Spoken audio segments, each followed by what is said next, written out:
Hello everyone, welcome to WB Institution, the online education app. In the previous lectures of design of mission elements, we have seen design of a mission element under static loading and fluctuating loading. Today we are going to see about design of welded joints. Basically, what is meant by welding? So welding is a permanent joint which is used to join two or more number of plates by the application of heat.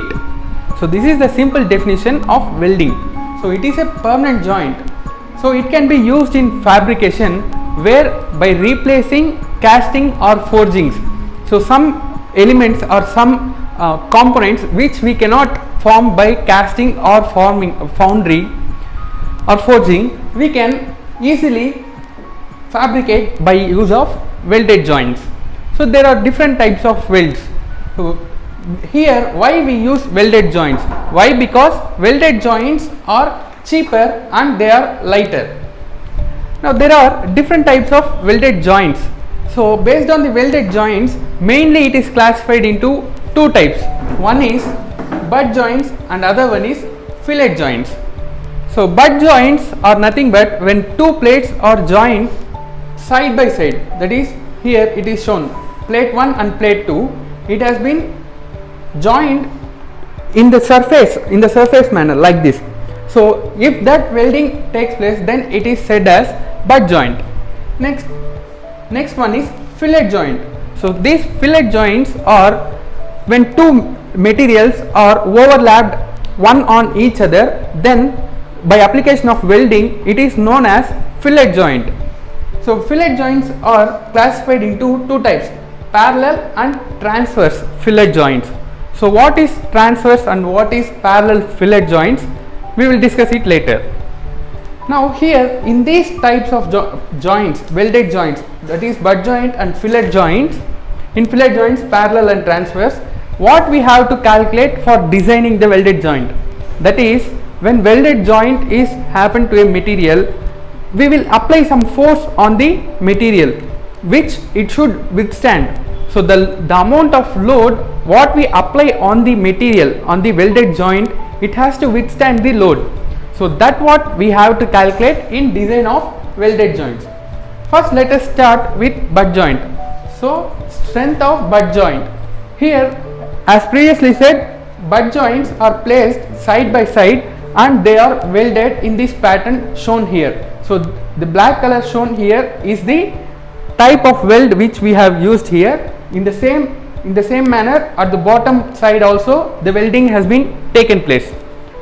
Now this is the two plates, plate number 1 and plate number 2. It has been welded as a butt joint. Load has been applied in the axial direction.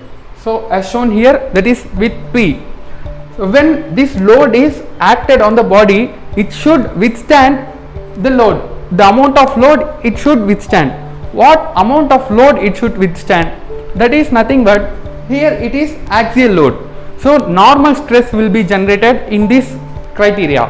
So in this criteria, normal stress, we have to calculate the amount of load which it can withstand, the maximum amount of normal stress. Here L is the length of weld. So the length of weld which we have did here, that is the length that is denoted by L, and H is the height of the, let us say it as a thickness or height of the weld. Now when we see in the front view, then the weld will be seen like this. So this area, hatched area, we will not consider at the time of designing.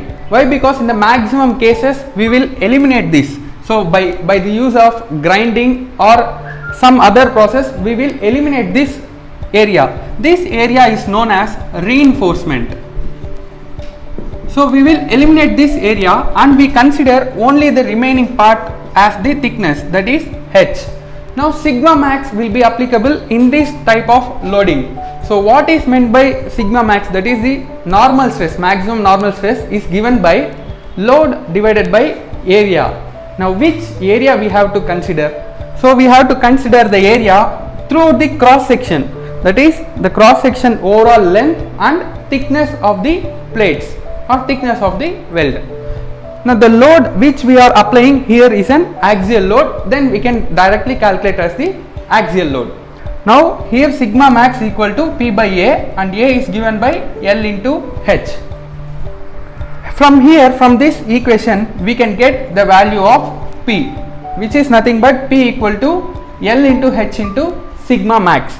This is under the axial load conditions. Say there is a different type of loading. Let me show here. So the load is acting in this direction, P and P. So in this condition, what type of load will be, what type of stress will be generated? That is shear stress. So based on the shear stress, also we can calculate the load in the same manner. So here the shear stress will be given by P by A. A is nothing but L into H. Now in this we calculate the value of strength, the load applied, the maximum load which can be withstand by this weld. That is given by length of weld into H into tau maximum, which is the maximum shear stress. This is the equation for shear stress, and this is the equation for normal stress. So in the similar manner, let us see about the strength which can withstand in the parallel fillet joints. Here we have shown two plates, that is plate number 1 and plate number 2, and parallel fillet joint is nothing but when the weld is made in the direction of the load applied. So in the direction of the load parallel to the direction of the load applied, this is known as parallel welding. Then what is transverse welding? That is nothing but weld will be made perpendicular to the direction of application of the load. Now we are considering only parallel fillet weld, so I will delete this. Now in this condition we have two plates and the load is applied axially. So while applying the load axially, we will get a stress when the load is applied in these two materials. So what type of stress we get in this? So we can get normal stress, and we can also get shear stress. So which one we have to consider, either shear stress or normal stress? Here in any type of weld joint, mainly the failure of the weld joint takes place in shear. Hence if we find the value where the shear stress will fail, then we can easily tell the normal stress will not fail at that condition. So we can calculate the shear stress in this weld joint. Now if we see in the side view, the type of weld which we get is fillet weld. So it is in the shape of an arc. So in this arc we will say it as a fillet. So if it is in parallel line, then we can say it as a chamfer. So that's why we call it as a fillet weld. Now at what condition we have to calculate the value of the P, that is for the shear stress. So the maximum shear stress we have to calculate. The shear stress can be found in this plane or in this plane or in this plane, any type of plane the shear stress can be found, but at what shear stress we get the maximum value, at that shear stress only the load is getting failure. So we have to calculate for that particular plane. So let us take an imaginary plane. So as shown here, an imaginary plane which we don't know any values, that is it is denoted by length is denoted by T dash, and the height of the triangle is H and width is H. Say it is equally welded, fillet weld is equally happened in both the materials. So the basic view is given like this, but we will eliminate and only consider this right angle triangle formation, and the material which is remaining we call it as a reinforcement. This is also we can take it by means of grinding. Now based on this we have to calculate the T dash. So the T dash which will give us the maximum shear stress area in this plane. So the maximum shear stress area, let us consider the angle which is formed with the perpendicular plane is angle theta, and the angle in the top is known as it is given as 45 degree, and the angle opposite side is given by 180 minus 45 plus theta. Now how we will calculate the value of t dash? That is given by t dash by sin 45 equal to h by sin 180 minus 45 plus theta. Now if we solve this equation, we get the value of t dash. So by applying the equation for the shear stress, by applying the value for t dash, then we get the maximum value of shear stress. Now if we solve the equation, we get the value t dash equal to h sin 45 divided by sin 45 plus theta. Now we can write sin 45 plus theta, that is in the form of sin a plus b. We can write it as sin a cos b plus cos a sin b. So here we can write sin 45 plus theta as sin theta cos 45 plus cos theta sin 45. Then we can write this equation by cancelling sin 45, cos 45 and sin 45. Why? Because cos 45 is equal to sin 45. If we common sin 45 from this equation, we can cancel it sin 45 in the numerator and also in denominator. Then we get the value of t dash equal to h by sin theta plus cos theta. So this is the value where we get the minimum area in the triangle which we have found earlier. Now at what value of theta? In the diagram we have seen the value of theta, which is the minimum area where we can get it. So at what value of theta we are getting the minimum value? That is, we have to do it by maxima and minima equation. The maxima and minima equation is given by d by d theta of sin theta plus cos theta is equal to 0. So by solving this equation, applying differentiation to this equation, then we get the value cos theta minus sin theta is equal to 0. By solving this equation sin theta minus cos theta equal to 0, we get the value of theta at 45 degrees. Then only we get the value of the area which is very minimum. Now at 45 degrees, t dash will be minimum, and at where the t dash is minimum, we get the maximum shear stress.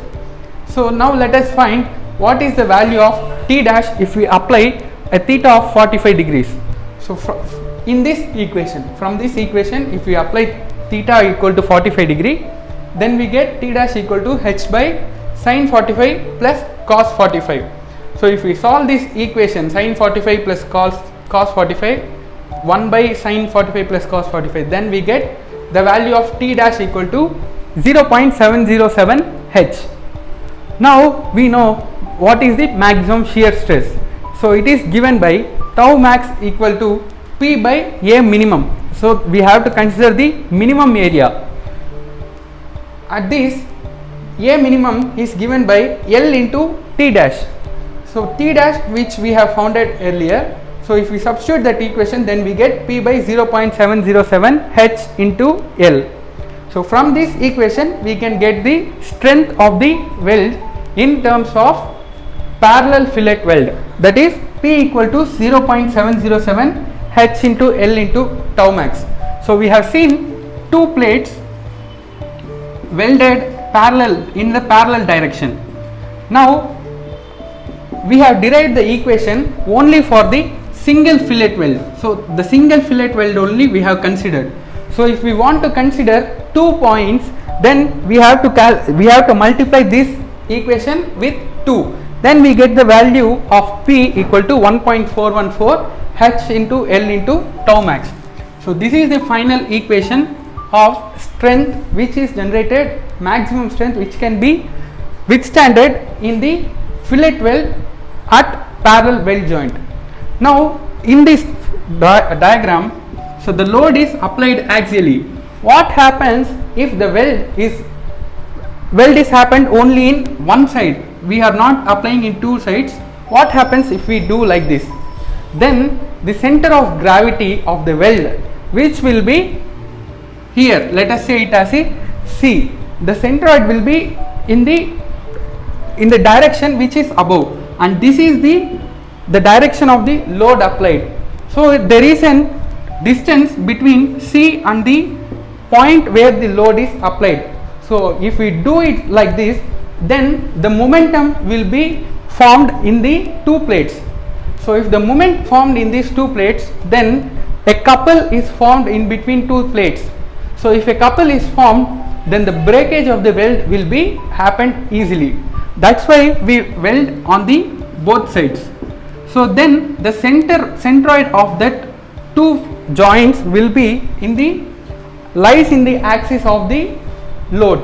So then we can say the center is laid on the axis of the plane. Therefore we can say it as the weld is perfectly done and the load which it can withstand is 1.414 HL into tau max. Now let us see in the similar way of parallel fillet weld. Now let us see strength of transverse fillet weld. Now what is transverse fillet weld? Previously we have seen the weld which have been made here, that is parallel to the action of force applied. So in that direction if the force is applied, then we say it as a parallel fillet weld. Now the weld is taken place in this area. So in the top view we can see this area is the place of weld. So if this type of welding is taken place in two materials, then we can say it as a strength of transverse fillet weld. Now we have to calculate at what value P will get breakage. So at what value the weld will get failure.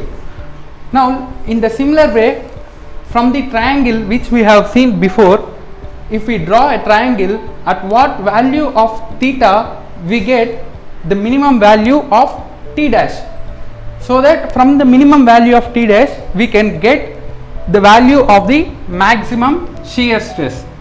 So here the load is acting in these directions, both the directions. So let us see here in the weld, here in this direction the triangle is shown here. The same triangle we have been cut into two pieces. So the top portion which can be used for an maximum shear stress calculation. So here this force which we have seen here, it is neither parallel to the action of T dash or perpendicular to T dash. So it is in a cross direction. So it is not parallel neither perpendicular. So we have to resolve these forces. How we resolve these forces? One is normal and other one is parallel forces. So by resolving these forces, then we can write the maximum shear stress, that is P by A, which we can see here in this triangle. P is given by P sin theta divided by T dash into L. So L is the length of the weld. Now we have to calculate the value of T dash. So here the T dash can be found from the resolving the triangles, that is H by sin theta plus cos theta. So if we substitute this value, we get P sin theta divided by H plus sin theta plus cos theta into L. So from this equation we can write the shear stress which is generated will be equal to P sin theta into sin theta plus cos theta divided by H into L. Now we have to calculate the shear stress, maximum shear stress, not a shear stress at a point. We have to calculate the maximum shear stress where it will generate, that is at the angle of theta we get the maximum shear stress. So for maximum shear stress we have to differentiate the equation and equate it to 0. So if we differentiate this equation, we get d by d theta of sin theta into sin theta plus cos theta equal to 0. Now it is in the form of d by d theta of uv, that is u dv plus v into du. So if we write in this formula, let us take it as u, let us take this term as v. Now here if we differentiate this, sin theta into d by d theta of sin theta plus cos theta will gives as cos theta minus sin theta plus sin theta plus cos theta into d by d theta of sin theta, that is cos theta, will be equal to 0. Now if we further solve this equation, then we can write it as sin theta cos theta minus sin square theta plus sin theta cos theta plus cos square theta equal to 0. So here we can write sin theta cos theta plus sin theta cos theta as sin 2 theta and cos square theta minus sin square theta as cos 2 theta. So that is sin 2 theta plus cos 2 theta equal to 0. Now this equation can also be written as sin 2 theta is equal to minus cos 2 theta. Then what will be the tan 2 theta? That is sin 2 theta divided by cos 2 theta, that is tan 2 theta equal to minus 1. From solving this equation we can get the value of theta, which is the value 67.5 degrees. So at this plane, so when the angle theta is 67.5 degrees, we get a plane in the weld. So at that plane we can get the maximum shear stress of this transverse weld. Now the maximum shear stress, we have to just apply the value of 67.5 in this equation, then we get the maximum shear stress, that is tau max equal to P by HL into sin 65 into sin 65 plus cos 65, 67.5. Now from this equation we can get the value of P, that is the strength, equal to 0.828 H into L into tau max. So this is for the single transverse weld. So what about the double transverse weld? That is P equal to 1.656 H into L into tau max. Now we have got two equations, one is for the parallel fillet weld and other one is for the transverse fillet weld. Now if we compare both these equations, that is P transverse divided by P parallel,